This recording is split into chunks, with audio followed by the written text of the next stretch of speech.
ಕಲ್ಕೋಟೆ ಗದ್ಗೆ ಮಾರಮ್ಮ ದೇವಸ್ಥಾನದ ವಿಶೇಷತೆ ಏನಂದರೆ, ಮುಂಚಿನಿಂದಲೂ ಇದು ಹುಟ್ಟಿನಿಂದಲೂ ಇದು ಕಲ್ಲು ಆಗಿ ಒಂದು ಚಿಕ್ಕದು ಒಂದು ಕಲ್ಲಾಗಿ ಅದು ಹಂಗೆ ಬೆಳೀತಾ ಬಂತು. ಜಸ್ಟ್ ಒಂದು ಕಲ್ಲಿತ್ತು. ಇದಕ್ಕೆ ಯಾರು ದೇವಸ್ಥಾನ ಪೂಜಾರಿಗಳು ಯಾರು ಅಷ್ಟಾಗಿ ಸಹಕರಿಸ್ತಿಲ್ಲ. ಈಗ ಯಜಮಾನರುಗಳು ಇವರು ಒಂದು ಸ್ವಲ್ಪ ಈಗ ಒಂದು ಜಸ್ಟ್ ಒಂದು 5-6 ವರ್ಷದಿಂದ ಯಜಮಾನರುಗಳು ಎಲ್ಲರೂ ಒಗ್ಗೂಡಿ ಈ ದೇವಸ್ಥಾನ ಎತ್ಕೊಂಡ್ಮೇಲೆ ಈಗ ಈ ನಮ್ಮ ಇದು ಒಂದು ಗ್ರಾಮಸ್ಥರು ಎಲ್ಲ ಎತ್ಕೊಂಡಾದ್ಮೇಲೆ ಈಗ ಈ ದೇವಸ್ಥಾನದ ಪೂಜೆಯನ್ನು ಮತ್ತೆ ಬಹಳ ಚೆನ್ನಾಗಿ ನಡ್ಸ್ಕೊಂಡು ಹೋಗ್ತಾ ಇದ್ದಾರೆ. ಊರಿನ ಗೌಡರುಗಳು ಮತ್ತು ಉಪ್ಪಾರಗಳು ಕೈವಾಡಸ್ತುಗಳು ಎಲ್ಲರೂ ಸೇರ್ಕೊಂಡು ಎಲ್ಲ ಭಾಳ ವಿಜೃಂಭಣೆಯಿಂದ ನಡ್ಕೊಂಡು ಆಗ್ತಾ ಇದೆ.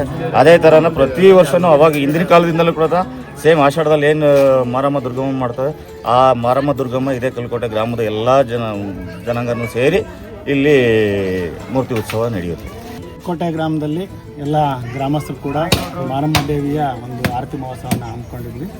ಆರತಿ ಮಹೋತ್ಸವ ವಿಜೃಂಭಣೆಯಿಂದ ಎಲ್ಲ ಮನೆಯಿಂದಲೂ ಕೂಡ ಆರತಿ ಆಚರಣೆ ಮಾಡೋದ್ರ ಮುಖಾಂತರ ಸಲ್ಲಿಸೋದ್ರ ಮುಖಾಂತರ, ಜೊತೆಗೆ ಭಕ್ತಾದಿಗಳೇನಿದ್ದಾರೆ ಗ್ರಾಮಸ್ಥರು ತಮಗೆ ಹರಕೆ ಹೊತ್ತಿರೋಂಥ ಬಲಿಗಳನ್ನು ಕೊಡೋದ್ರ ಮುಖಾಂತರ ಈ ಒಂದು ತಾಯಿಯ ಒಂದು ಆಚರಣೆಯನ್ನು ಯಶಸ್ವಿಯಾಗಿ ಮಾಡಿ ಈ ಒಂದು ಕಾರ್ಯಕ್ರಮಕ್ಕೆ ಸಹಕರಿಸೋಂಥ ಎಲ್ಲ ಗ್ರಾಮಸ್ಥರು ಭಕ್ತಾದಿಗಳು ಕೂಡ ಗ್ರಾಮದ ಪರವಾಗಿ ಅವರೆಲ್ಲರೂ ಕೂಡ ಹೃತ್ಪೂರ್ವಕ ಧನ್ಯವಾದಗಳನ್ನು ತಿಳಿಸ್ತಾರೆ.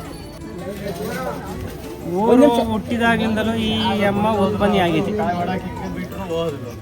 ಅವತ್ತಿನಿಂದಲೂ ವಿಶೇಷವಾಗಿ ನಾವು ನಡೆಸ್ತಾ ಇದ್ದೀವಿ. ಇದೇನು ಈ ಸೆಂಟ್ರಿನ ಬಂದಿರೋ ಮಾರಮ್ಮ ತಾಯಿ ಅಲ್ಲ, ಊರು ಯಾವಾಗ ಬಾಯಿ ಹಾಕಿರೋ ಅವತ್ತಿನ ಕಾಲದಿಂದ ಈ ಊರಿಗೆ ದೊಡ್ಡ ದೇವರು ಇದೆ.